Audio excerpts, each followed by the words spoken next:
Bana mtazamaji wa Kau TV, leo bwana tumebahatika kukutana na moja kati ya kijana ambaye video yake ilisambaa sana kwenye mitandao ya kijamii kipindi cha Samia Cup. Kijana huyu alichukuliwa pasi ya yeye kujigundua akiwa anakula popcorn. Yaani ni kama vile ameokota popcorn alafu anaziweka mdomoni pasi na yeye kujijua. Sasa watu wengi wakawa wamecomment pale kwamba inawezekana kijana alikuwa na njaa ama ni vipi, mshahara ulikuwa mdogo ama ni ajili gani. Sasa maswali yale yote ambayo Watanzania mlijiuliza, leo tumebahatika kukutana naye, tunataka tufahamu mpaka kufika pale ilikuwaje.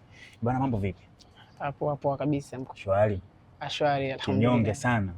Hamna, tupo alhamdulillah. Ndio. Yes, kama na wewe ukachukua mic ukaitafuna kimya kimya. Hamna, hapana. Bwana, kwa mtu ambaye anakutazama kwa mara ya kwanza kupitia Kau TV, kufahamu kama nani? Kijana wa popcorn. Kijana wa popcorn. Ndio. Sikutu umefungua na account kabisa Instagram, kijana wa popcorn. Hamna, account ipo lakini sijaandika hivyo. Okay, kijana wa popcorn, mimi nataka tufahamu kwa uchache tu. Tangu ile video imesambaa kwenye mitandao ya kijamii kuonyesha unakula popcorn pale katika viwanja vya ilikuwa ni Samia Cup ile, si ndio, Mikocheni. Ilikuwaje mpaka kufika pale? Kama ilikuwaje mpaka kufika hapo kwenye Mikocheni hapo?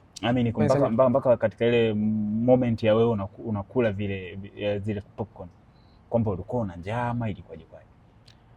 Unajua swali nzuri sana kwa sababu nilikuwa pia na mimi kuna siku nilikuwa natafuta, yani siku hii ifiki. Unaona?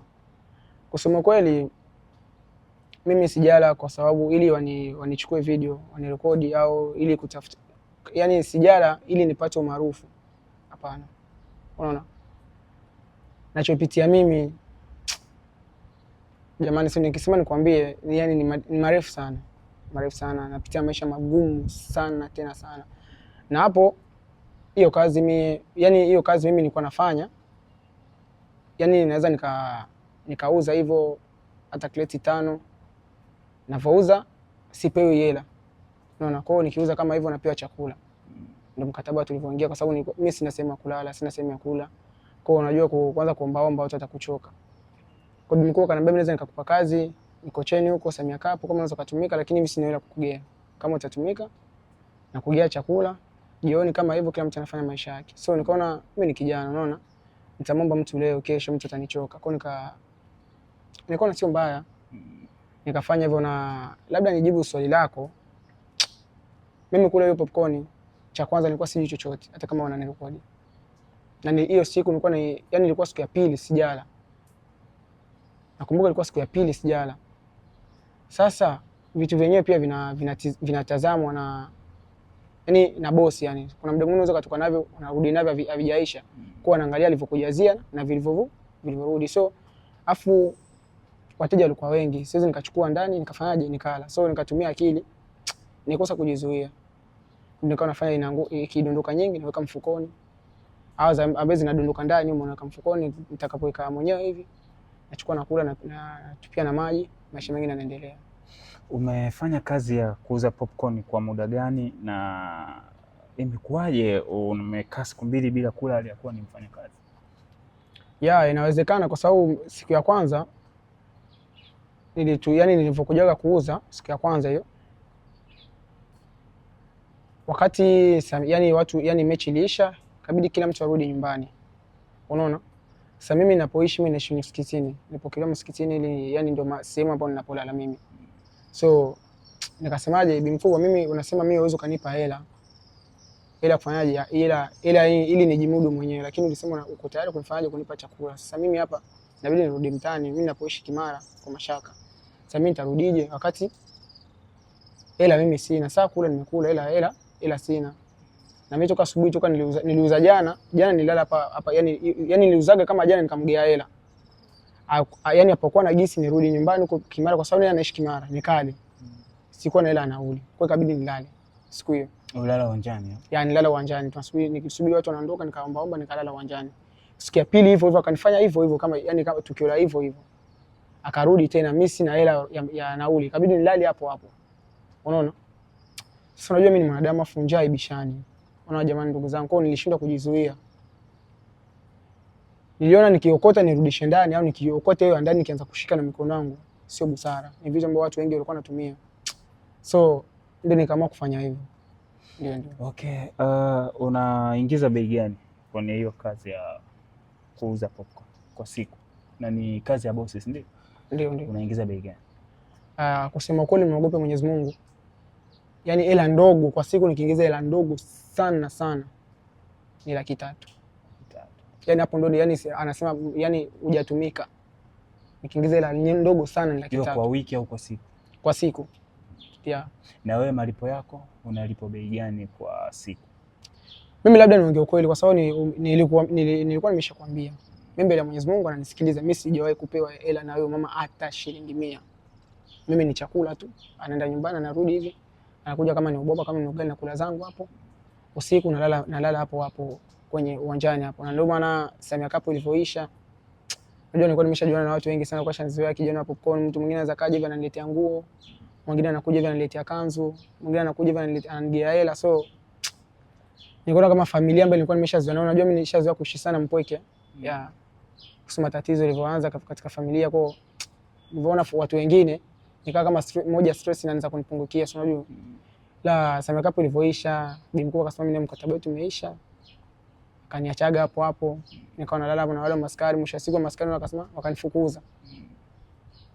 Niliponifukuza nikalala nje, yani kitu cha wiki hivi, nikaja kupata tena msikiti mwingine huko Kimara. Ndio nikalala kwenye msikiti huo. Yeah. Okay, kwa Samia Cup ulikuwa unapata pia muda wewe kuweza kulala pale. Kwa sasa Samia Cup imeisha. Hali ya maisha yako so far? Kusema kweli yani kuna mengine nikiongea naweza hata nikalia. Hali ya maisha yangu napitia. Unajua mtu anaweza kaniona hivi akafikiri labda dogo hiyo content imemuingizia hela, hiyo content imempa maarufu, hiyo content. Unajua mimi simlaumu aliyenirekodi. Kwanza aliyenirekodi amenisaidia kitu kikubwa sana. Hicho kitu labda niambie wengine ambao wanafikiri yani kanikosea, hapana. Aliyenirekodi kanisaidia kitu kikubwa sana. Kwa sababu gani? Nilikuwa natafuta siku moja pia nielezee ninayoyapitia kwa binadamu wenzangu, wajue kama kweli kuna wengine wanapitia maisha magumu sana. Unajua mimi kwanza cha kwanza mimi ni mtoto ambaye yani sijui sura ya mama, ila najua sura ya baba. Na baba wa jina. Unaona? Na nafikiri ukielezea baba wa jina hapo umenielewa. Ukiwa unamaanisha baba wa jina ni baba ambaye hajawahi kukukizi mahitaji yako. Unaona? Yani bibi mkubwa alivyonizaa tu kwa operation akafariki, Mwenyezi Mungu akamchukua, baba akanichukua akaniweka kwa mama wa kambo.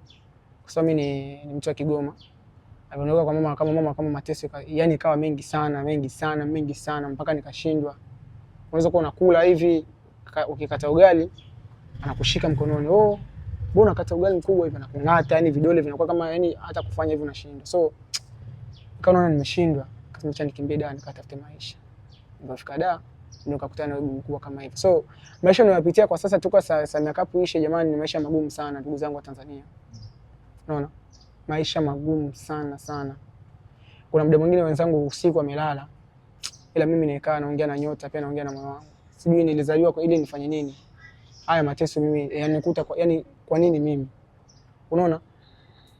Leo ndio maana nilivyopambana kusikupata hata nafasi tena hii niongee. Nikaenda kaomba nguo kwa shikaji, mwanangu naomba mnisaidie.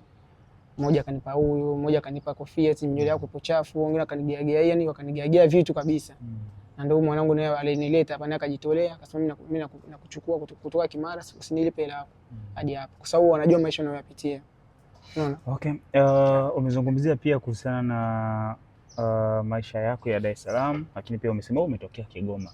Nataka kujua kwa ufupi, shule, hali ya shule ipo vipi? Umri wako na umri gani? Na Dar es Salaam Kigoma umetoka lini, umeingia mjini lini? Kusema kweli tukianza na umri. Umri mimi na 22. Yeah. Shule imekuwaje kwaje? Shule mimi sikubahatikaga kabisa hata kuvaa hata hizo nguo, sikubahatika katika maisha yangu, lakini labda akili ya kuzaliwa ndio nayo, lakini akili ya shule sikubahatika kabisa. Kuvaa hata hiyo uniform sikubahatika. Ila uliishia form ngapi au darasa ngapi? Sijawahi kusoma katika maisha yangu. Sijawahi kusoma. Na Kigoma unatokea sehemu gani? Kigoma mimi nilikuwa kwa bibi yangu, lakini sana sana yani nilitokea yani sehemu za watu wa Manyema wale. Unaona, kwa sababu nina nani mbili yani nina uraia sijui nisemeje yani. Yani mimi niko 5-5. Ni Mrundi na Manyema. Yani babangu ni mtu wa Mwanza Igoma. Lakini aliishi sana Manyema huko upande sijui wa Kongo. Unaona, ndio alivyonizaaga hivyo, na mamangu mimi ni Mkongo. Yani baba Mtanzania ila mama Mkongo. Ila sana sana mimi nilizaliwa kwa nani?